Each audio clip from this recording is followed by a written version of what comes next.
Hello everyone, this is your host and English का दोस्त मोहम्मद नवीद आपके सामने एक बार फिर एक नई वीडियो लेक्चर में हाजिर हो। दोस्तों, इससे पहले मैंने आपको इसी चैनल पर रोल नंबर 1 पढ़ाया था और आज की इस वीडियो में रोल नंबर 2 आपके सामने शेयर करूंगा। तो दोस्तों, अगर आप लोग मेरे चैनल को पहली बार देख रहे हैं तो आपसे बस एक छोटी सी रिक्वेस्ट है कि प्लीज चैनल को लाइक भी करो और चैनल को सब्सक्राइब भी करो और साथ में बेल वाली आइकन को भी हिट करो ताकि हमारे आने वाली जितनी भी वीडियो लेक्चर्स है वो आपको बरवकत मिल जाएगा। स्टूडेंट्स, ये रूल्स के हवाले से मैं आपसे एक सवाल आपसे एक बात करना चाहता हूँ। एक दिन क्लास में मुझसे एक स्टूडेंट ने सवाल किया कि सर, हमारे जो स्पेशली एमडीकेट एग्जाम है इसमें ज्यादातर क्वेश्चन आता है, वो कहता है चूज द करेक्ट सेंटेंस। अब हमें बोर्ड पे या तो चूज द करेक्ट सेंटेंसेस बहुत ज्यादा हल करो, इसकी सोल्यूशन करो, या कोई ऐसा बुक बताए जिसमें सारे के सारे चूज द करेक्ट सेंटेंस हो। तो मैंने हंस कर उससे बोला कि बच्चे, अगर मैं आपसे इसी बोर्ड पे लगे रहो, अब आपके सामने 10 crore choose the correct sentence को हल करो, तब आप भी एग्जाम में चूज द करेक्ट सेंटेंस को करेक्ट नहीं करोगे। क्योंकि एक बेटर ट्रूथ है, कड़वी सच है कि जो चीज एक बार समझ में आता है वो कभी भी एग्जाम में नहीं आता। लेकिन मैंने उसे क्या बताया, जब तक आपको रूल नहीं पता तब तक आप उस सेंटेंसेस को, यानी सेंटेंसेस के अलावा जितनी भी ग्रामेटिकल रूल है, आप कब उसको करेक्ट नहीं करोगे। या पहले आपने रूल सीखना है कि हमें कहां पर वर्ब प्लूरल लगाना है, कहां पर नाउन सिंगुलर लगाना है, नाउन प्लूरल लगाना है, वर्ब प्लूरल लगाना है, या कहां पर हमने एडवर्ब लगाना है, कहां पर हमने इंट्रोगेटिव करना है सेंटेंस को। इसी तरह जिस तरह आपको रूल नहीं पता तब तक आप सेंटेंस को ठीक नहीं करोगे। तो चलो, आप इस वीडियो लेक्चर में मैं आपके सामने रोल नंबर 2 को डिस्कस करूंगा। तो देखिए, सबसे पहले है, जब किसी सेंटेंस के स्टार्ट में मीनी आ जाए तो उसके बाद जो नाउन आता है वो नाउन हमारा प्लूरल फॉर्म में होगा, और उसके साथ जो वर्ब होगा वो भी प्लूरल होगा। एग्जाम्पल को देखिए, many students are away from school today. यहां पर देखिए सेंटेंस हमारा शुरू है मीनी से। अब मीनी के जस्ट बाद एक नाउन आया है स्टूडेंट्स। अब मैंने बताया कि मीनी के बाद जब भी नाउन आएगा वो क्या आएगा, वो हमेशा प्लूरल फॉर्म में आएगा। तो यहाँ पर स्टूडेंट्स हमारा कौन सा नाउन है, एक प्लूरल नाउन है। इसी तरह इसके बाद मैंने बताया कि मीनी के बाद नाउन तो प्लूरल होगा लेकिन इसके साथ ही वर्ब भी प्लूरल होगा। अब देखिए, यहाँ पर आर आया है, हमारा एक वर्ब है, और आर भी किस तरह वर्ब है, एक प्लूरल वर्ब है। तो याद रखिए, जब भी आपको किसी भी एक कॉम्पिटिटिव एग्जाम में मीनी मिल जाए सेंटेंस के शुरू में, तो उसके बाद जब कोई नाउन आएगा वो हमेशा प्लूरल फॉर्म में होगा और उसके साथ वर्ब भी प्लूरल फॉर्म में होगा। अब दूसरे को देखिए, जब कोई सेंटेंस ए ग्रेट मीनी से शुरू हो, ए ग्रेट मीनी से, तो उसके बाद नाउन भी प्लूरल आएगा और वर्ब भी प्लूरल आएगा। यहां पर एग्जांपल को देखिए, अ ग्रेट मीनी passengers were waiting at the station. अब हमारा सेंटेंस शुरू है अ ग्रेट मीनी से। अब अ ग्रेट मीनी के बाद पैसेंजर एक नाउन है लेकिन पैसेंजर का प्लूरल फॉर्म क्या है, पैसेंजर्स। अब एक बात बताता हूं, जब किसी नाउन में एस ऐड करोगे तो वो नाउन हमेशा हमेशा प्लूरल बन जाएगा।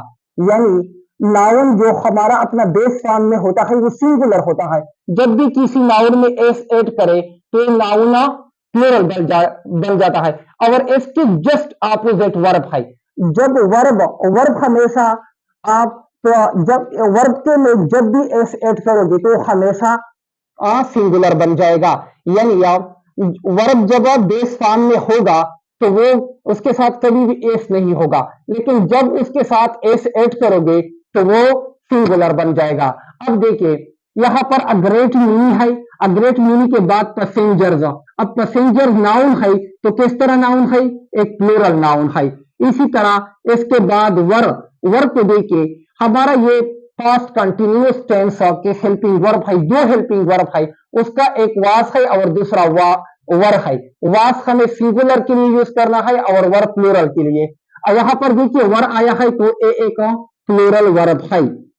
अब नंबर 3 को देखिए, जब किसी सेंटेंस मीनी से स्टार्ट हो, उसके बाद या ए आया हो या एन, यानी कोई अनडिफिनेट आर्टिकल आया हो, उसके बाद जब नाउन आएगा, यानी मीनी ए या एन के बाद जब नाउन आएगा, वो नाउन हमेशा सिंगुलर होगा और उसके साथ वर्ब भी सिंगुलर होगा।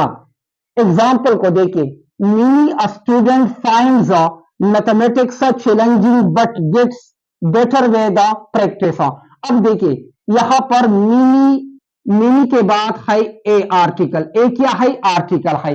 मैंने बताया था कि मिनी के बाद जब कोई इनडिफिनिट आर्टिकल आएगा ए या एन में से, तो उसके बाद नाउन किस तरह आएगा? सिंगुलर। अब स्टूडेंट एक सिंगुलर नाउन है। उसके बाद जब कोई वर्ब आएगा, अब यहां पर वर्ब भी सिंगुलर होगा। फाइंड्स एक वर्ब है, तो किस तरह वर्ब है? ये एक सिंगुलर वर्ब है। तो बस सिर्फ इतना याद रखे, जब हमारा कोई सेंटेंस हो तो शुरू में मीनी हो या अग्रेट मीनी हो, तो उसके बाद दोनों के बाद नाउन और वर्ब प्लूरल आएगा। लेकिन जब किसी सेंटेंस के स्टार्ट में मीनी हो और उसके बाद कोई इनडिफिनिट आर्टिकल यानी एन में से आएगा, तो उसके बाद नाउन भी सिंगुलर और वर्ब भी सिंगुलर आएगा। तो उम्मीद है कि यहां तक आपको ये बात क्लियर होगा।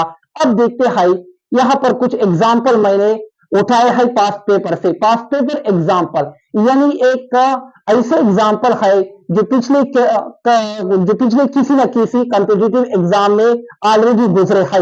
अब वहां पर देखते हैं कि कॉम्पिटिटिव एग्जाम में इसी कंसेप्ट पर किस तरह के क्वेश्चन पूछे जाते हैं।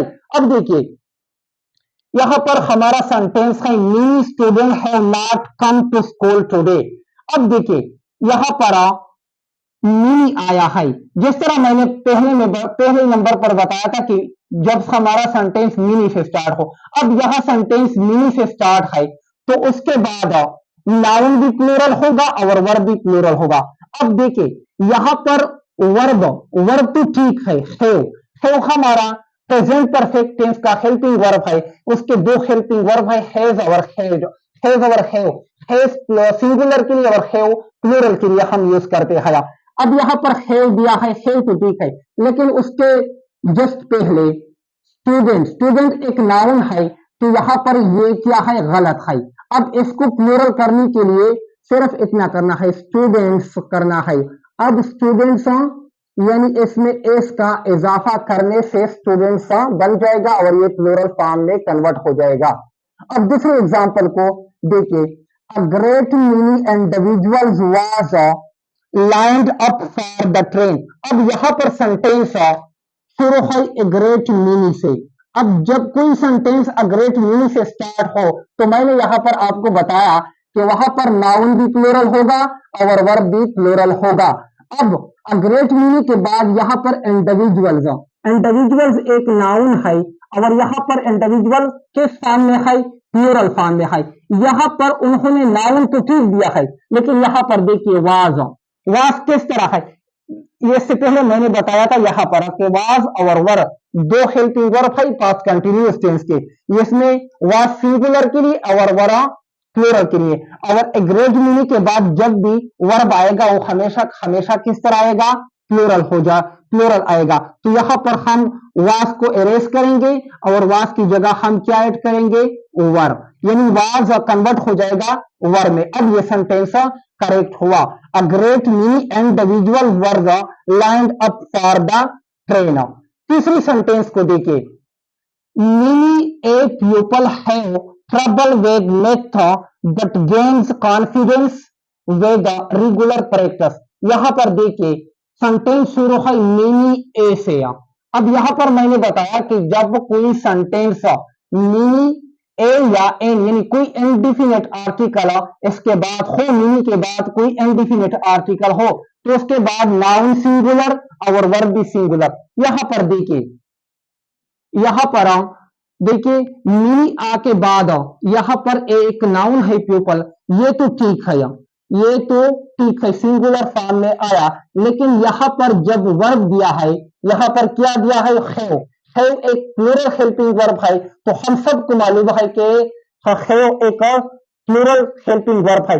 और मी आके बाद रूल क्या कहता है कि जब मी ए के बाद कोई भी वर्ब आएगा वो सिंगुलर फॉर्म में आएगा। तो यहां पर हम हैव की जगह क्या लगाएंगे, हैज लगाएंगे। तो अब हमारा सेंटेंस करेक्ट हो जाएगा कि मी ए के बाद वर्ब हमेशा हमेशा सिंगुलर आएगा। तो कैसा लगा ये वीडियो? उम्मीद है कि इस वीडियो में आपको इसके बाद कोई कंफ्यूजन ना हो। अगर फिर भी कोई कंफ्यूजन हो तो आप कमेंट बॉक्स में हमें कमेंट्स कर सकते हैं आप। तो मिलते हैं नेक्स्ट वीडियो में, तब तक के लिए हमें दीजिए इजाजत। Bye bye.